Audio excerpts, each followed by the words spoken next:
Chapter 3. The Letters from No One. The escape of the Brazilian boa constrictor earned Harry his longest ever punishment.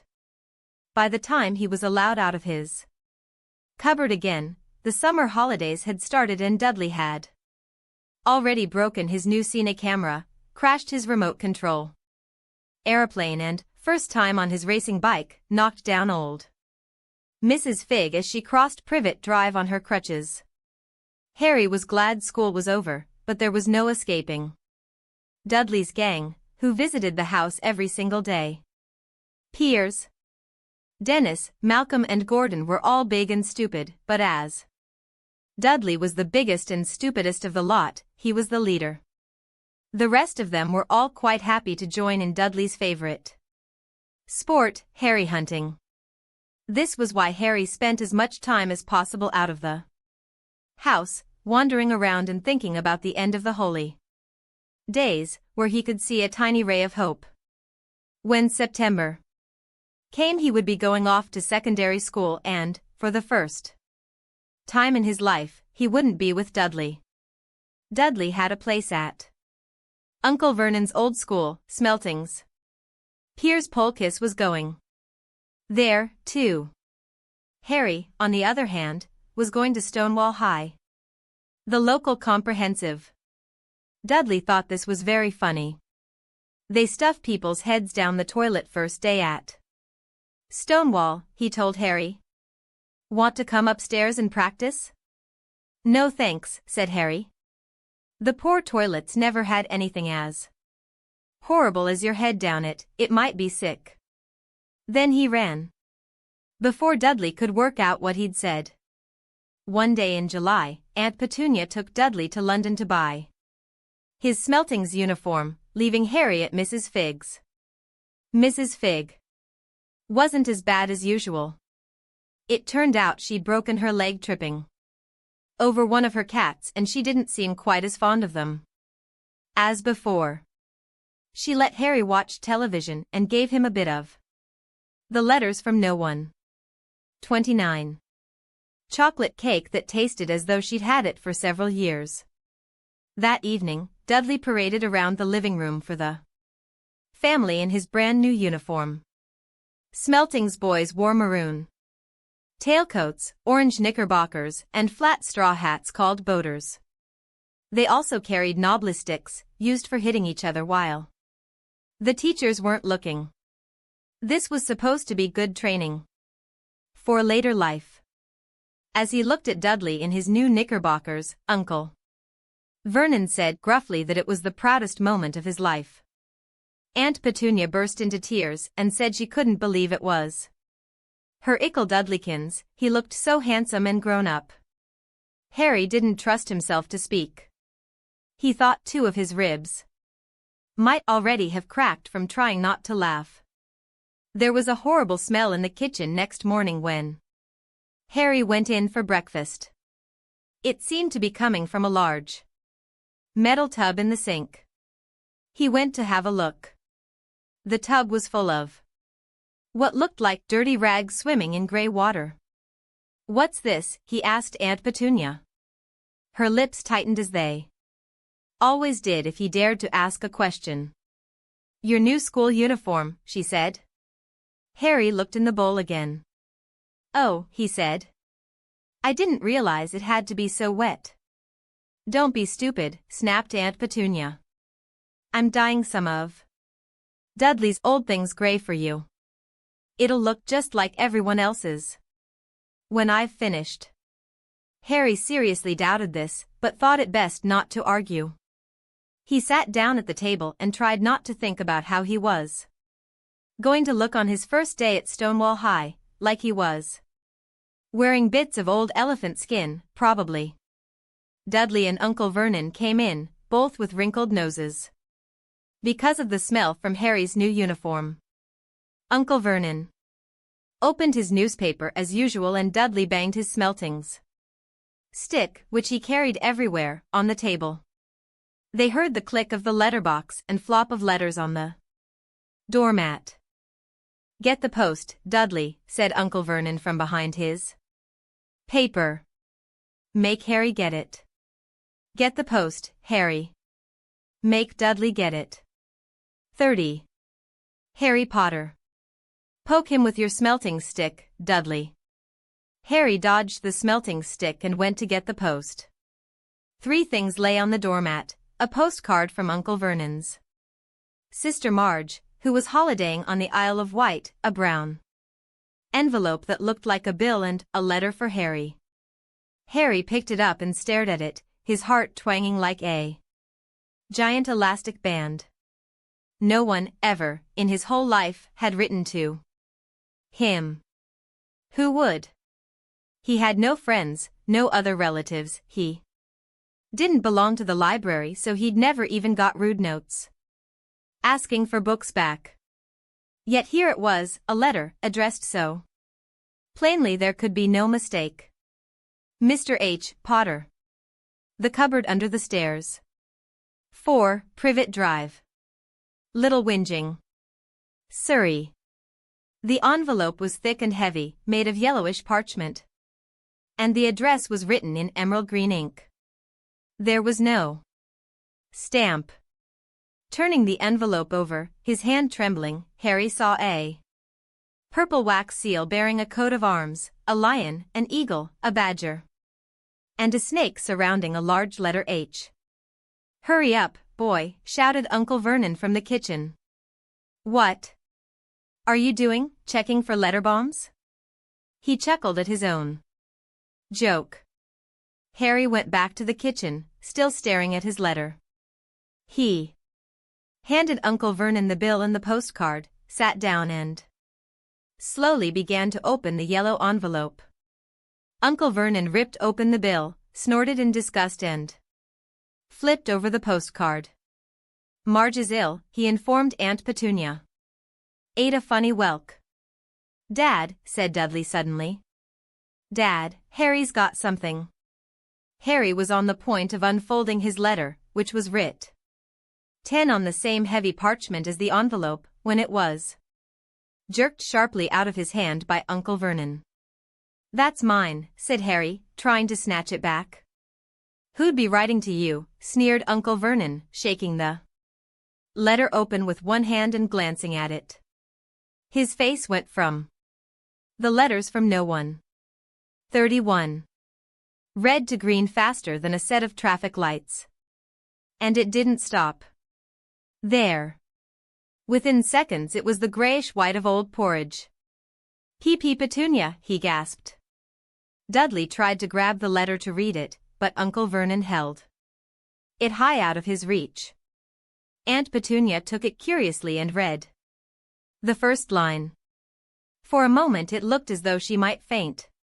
She clutched her throat and made a choking noise. "Vernon. Oh my goodness, a Vernon." They stared at each other, seeming to have forgotten that Harry and Dudley were still in the room. Dudley wasn't used to being ignored. He gave his father a sharp tap on the head with his smelting stick. "I want to read that letter," he said loudly.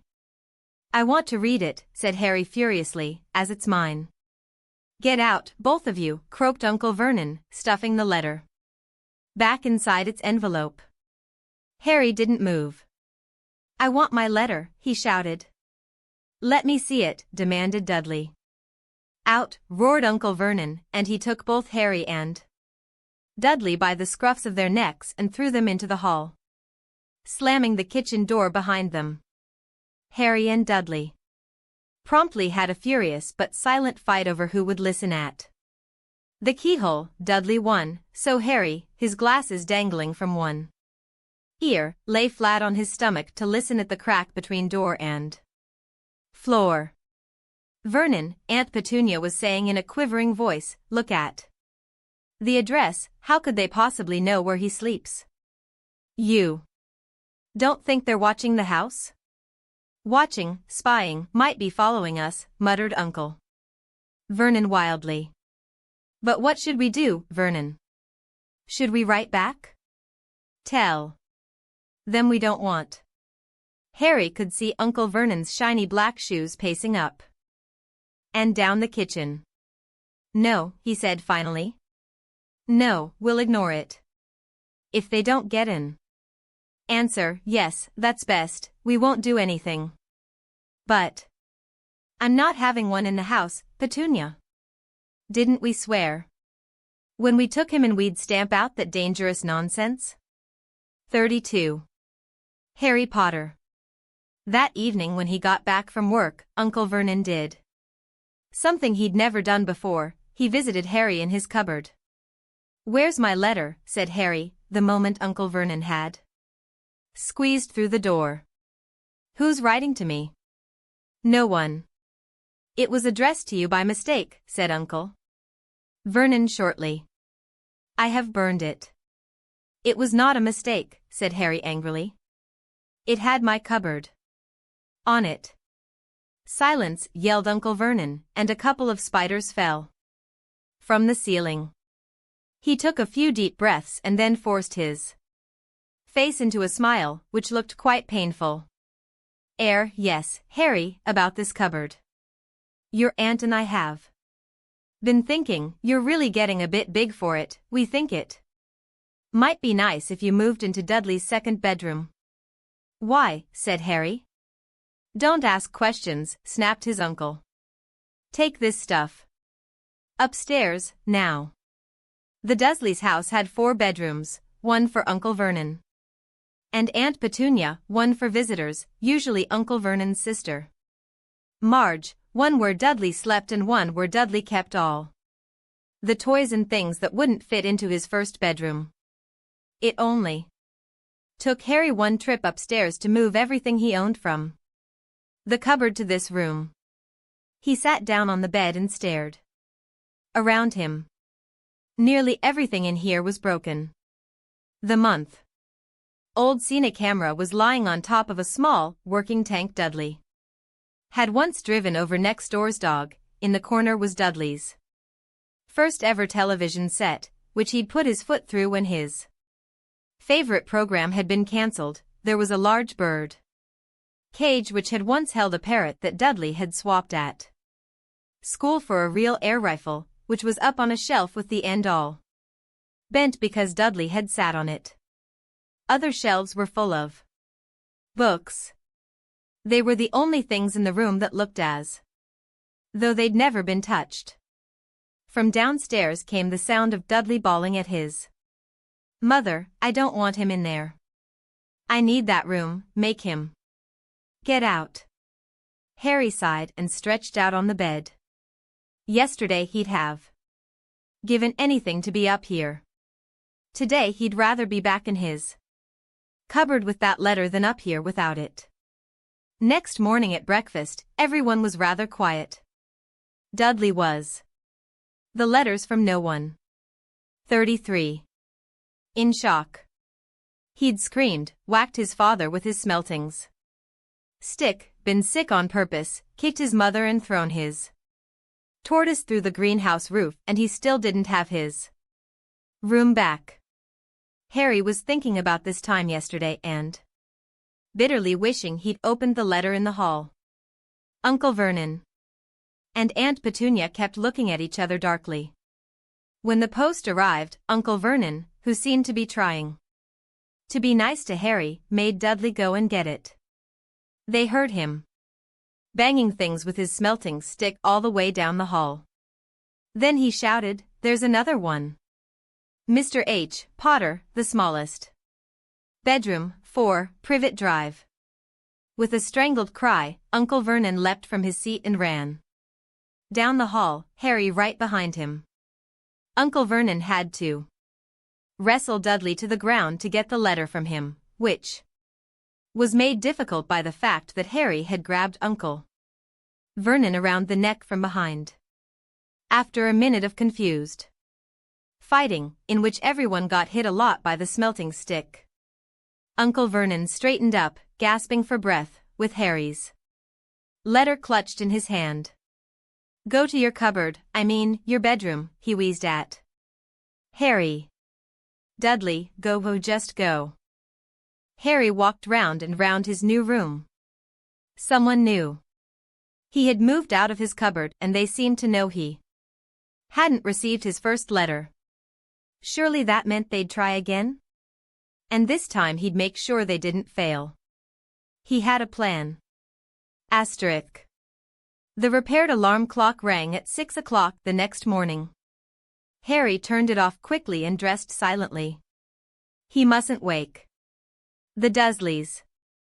He stole downstairs without turning on any of the lights. He was going to wait for the postman on the corner of Privet Drive and get the letters for number 4 first. His heart hammered as he crept across the dark hall towards the front door. Arf! Harry leapt into the air. He'd trodden on something big and squashy on the doormat, something alive. Lights clicked on upstairs, and to his horror Harry realized that the big squashy something had been his uncle's face. Uncle Vernon had been lying at the foot of the front door in a sleeping bag, clearly making sure that Harry didn't do exactly what he'd 34. Harry Potter been trying to do. He shouted at Harry for about half an hour and then told him to go and make a cup of tea. Harry shuffled ably off into the kitchen, and by the time he got back, the post had arrived right into Uncle Vernon's lap. Harry could see 3 letters addressed in green ink. He began, but Uncle Vernon was tearing the letters into pieces before his eyes. Uncle Vernon didn't go to work that day. He stayed at home and nailed up the letterbox. See, he explained to Aunt Petunia through a mouthful of nails. If they can't deliver them, they'll just give up. I'm not sure that'll work, Vernon. Oh, these people's minds work in strange ways, Petunia. They're not like you and me, said Uncle Vernon, trying to knock in a nail with the piece of fruit cake Aunt Petunia had just brought him. Asterisk. On Friday, no fewer than 12 letters arrived for Harry. As they couldn't go through the letterbox, they had been pushed under the door, slotted through the sides, and a few even forced through the small window in the downstairs toilet. Uncle Vernon stayed at home again. After burning all the letters, he got out a hammer and nails and boarded up the cracks around the front and back doors so no one could go out. He hummed Tiptoe Through the Tulips as he worked, and jumped at small noises. Asterisk. On Saturday, things began to get out of hand. 24 letters to Harry found their way into the house, rolled up and hidden inside each of the 24 eggs that their very confused milk man had handed Aunt Petunia through the living room window, while Uncle Vernon made furious telephone calls to the post office and the dairy trying to find someone to complain to. Aunt Petunia shredded the letters in her food mixer. Who on earth wants to talk to you this badly? Dudley asked Harry in amazement. Asterisk. On Sunday morning, Uncle Vernon sat down at the breakfast table, looking tired and rather ill, but happy. No post on Sundays, he reminded them happily as he spread the letters from no one. 35. Marmalade on his newspapers, no damn letters today. Something came whizzing down the kitchen chimney as he spoke and caught him sharply on the back of the head. Next moment, 30 or 40 letters came pelting out of the fireplace like bullets. The Dursleys ducked, but Harry leapt into the air, trying to catch one. Out! Out! Uncle Vernon seized Harry around the waist and threw him into the hall. When Aunt Petunia and Dudley had run out with their arms over their faces, Uncle Vernon slammed the door shut. They could hear the letters still streaming into the room, bouncing off the walls and floor. That does it, said Uncle Vernon, trying to speak calmly but pulling great tufts out of his mustache at the same time. I want you all back here in 5 minutes, ready to leave. We're going away. Just pack some clothes. No arguments. He looked so dangerous with half his mustache missing that No one dared argue. 10 minutes later they had wrenched their way through the boarded-up doors and were in the car, speeding towards the motorway. Dudley was sniffling in the back seat. His father had hit him round the head for holding them up while he tried to pack his television, video, and computer in his sports bag. They drove. And they drove. Even Aunt Petunia didn't dare ask where they were going. Every now and then Uncle Vernon would take a sharp turning and drive in the opposite direction for a while. "Shake 'em off, he would mutter whenever he did this. They didn't stop to eat or drink all day. By nightfall Dudley was howling. He'd never had such a bad day in his life. He was hungry. He'd missed 5 television programs he'd wanted to see and he'd never gone so long without blowing up an alien on his computer. Uncle Vernon stopped at last outside a gloomy-looking hotel on the outskirts of a big city. Dudley and Harry shared a room with twin beds and damp, musty sheets.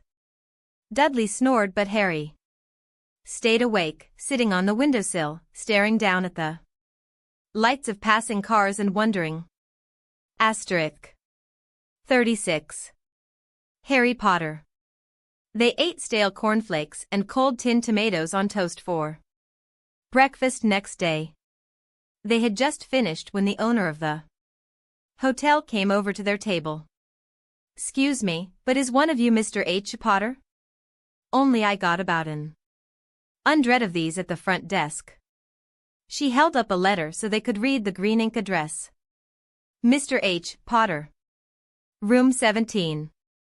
Railview Hotel. Cokeworth.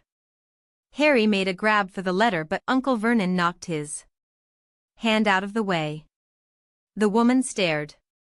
"I'll take them," said Uncle Vernon, standing up quickly and following her from the dining room. Wouldn't it be better just to go home, dear? Aunt Petunia just timidly, hours later, but Uncle Vernon didn't seem to hear her. Exactly what he was looking for, none of them knew. He drove them into the middle of a forest, got out, looked around, shook his head, got back in the car and off they went again. The same thing happened in the middle of a plowed field, halfway across a suspension bridge and at the top of a multi-story car park. "Daddy's gone mad, hasn't he?" Dudley asked Aunt Petunia. Dully late that afternoon. Uncle Vernon had parked at the coast, locked them all inside the car and disappeared. It started to rain. Great drops beat on the roof of the car. Dudley sniveled. "It's Monday," he told his mother. "The great Umberto's on tonight. I want to stay somewhere with a television." Monday. This reminded Harry of something. If it was Monday, and you could usually count on Dudley to know the days of the week because of television, then tomorrow, Tuesday, was Harry's 11th birthday. Of course, his birthdays were never exactly fun. Last year, the Dursleys had given him a coat hanger and a pair of Uncle Vernon's old socks. Still, you weren't 11 every day. Uncle Vernon was back and he was smiling. He was also carry a long, thin package and didn't answer Aunt Petunia when she the letters from no one. 37. Asked what he'd bought. "Found the perfect place," he said. "Come on. Everyone out." It was very cold outside the car. Uncle Vernon was pointing at what looked like a large rock way out to sea, perched on top of. The rock was the most miserable little shack you could imagine. One thing was certain, there was no television in there. "Storm forecast for tonight," said Uncle Vernon gleefully, clapping his hands together. "And this gentleman's kindly agreed to lend us his boat." A toothless old man came ambling up to them, pointing with a rather wicked grin at an old rowing boat bobbing in the iron grey water below them. "I've already got us some rations," said Uncle Vernon, "so all aboard." It was freezing in the boat. Icy sea spray and rain crept down their necks and a chilly wind whipped their faces. After what seemed like hours they reached the rock, where Uncle Vernon, slipping and sliding, led the way to the broken-down house. The inside was horrible, it smelled strongly of seaweed, the wind whistled through the gaps in the wooden walls and the fire place was damp and empty. There were only 2 rooms. Uncle Vernon's rations turned out to be a packet of crisps each. And 4 bananas. He tried to start a fire but the empty crisp packets just smoked and shriveled up. "Could do with some of those letters now, he said cheerfully. He was in a very good mood. Obviously he thought nobody stood a chance of reaching them here in a storm to deliver post.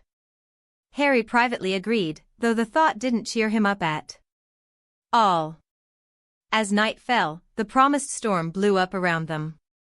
Spray from the high waves splattered the walls of the hut and a fierce wind rattled the filthy windows. Aunt Petunia found a few moldy blankets in the second room and made up a bed for Dudley on the moth-eaten sofa. She and Uncle Vernon went off to the lumpy bed next door and Harry was left to find the softest bit of floor he could and to curl up under the thinnest, most ragged blanket. The storm raged more and more ferociously as the night went on. Harry couldn't sleep. He shivered and turned over, trying to 38. Harry Potter. Get comfortable, his stomach rumbling with hunger. Dudley's snores were drowned by the low rolls of thunder that started near midnight. The lighted dial of Dudley's watch, which was dangling over the edge of the sofa on his fat wrist, told Harry he'd be 11 in 10 minutes' time.